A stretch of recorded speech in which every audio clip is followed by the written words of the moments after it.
The year has turned its circle, the seasons come and go.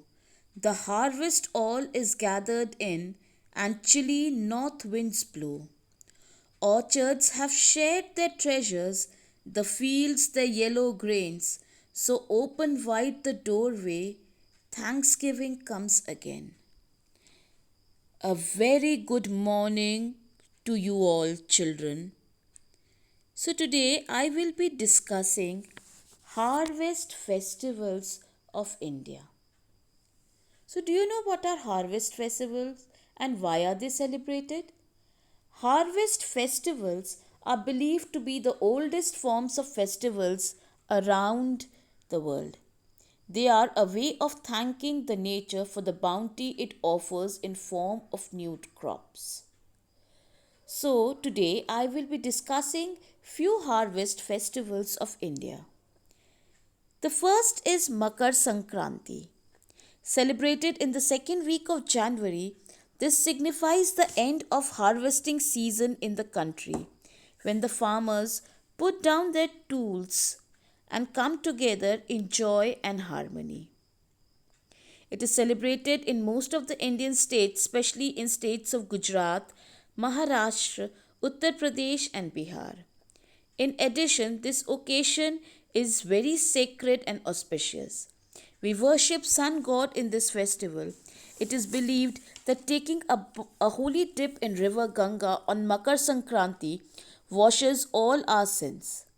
Sweets made of sesame and jaggery are a must during Makar Sankranti.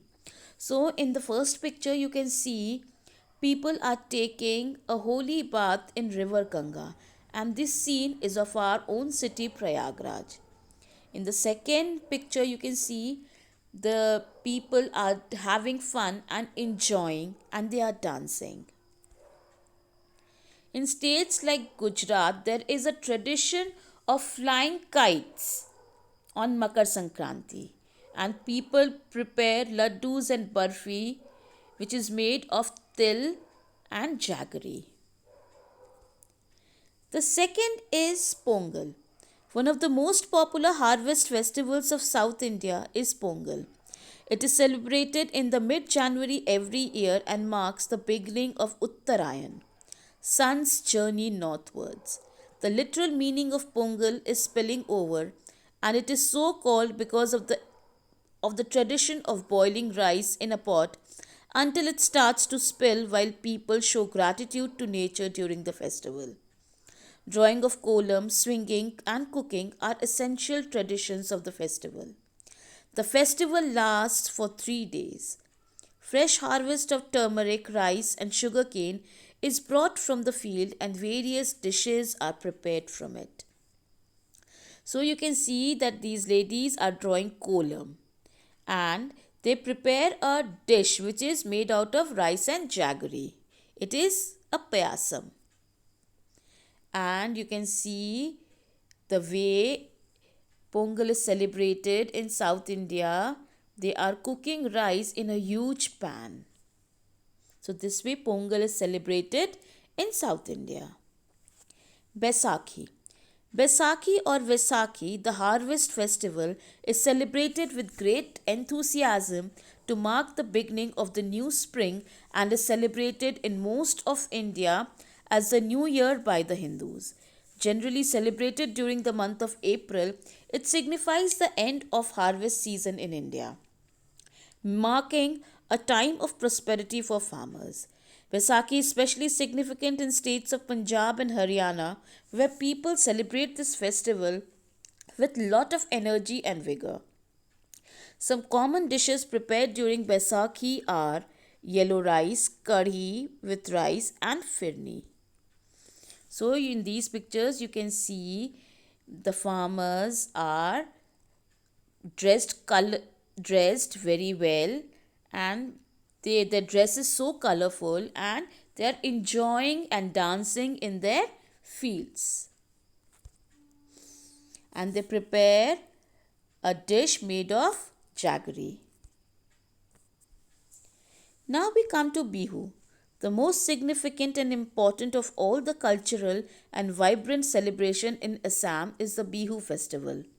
Marking the beginning of agriculture season, Bihu brings the people of Assam together irrespective of caste, religion, creed, gender or race. Celebrated somewhere around April, the Bihu Harvest Festival lasts for an entire month and is observed all across Assam with high spirits of appreciation. So this dance form which you can see is called Bihu dance of Assam, and see the way they are celebrating. They are dancing in their fields. And this sweet dish is called pitha. It is made out of rice flour. So children, uh, what lesson do we learn from these harvest festivals?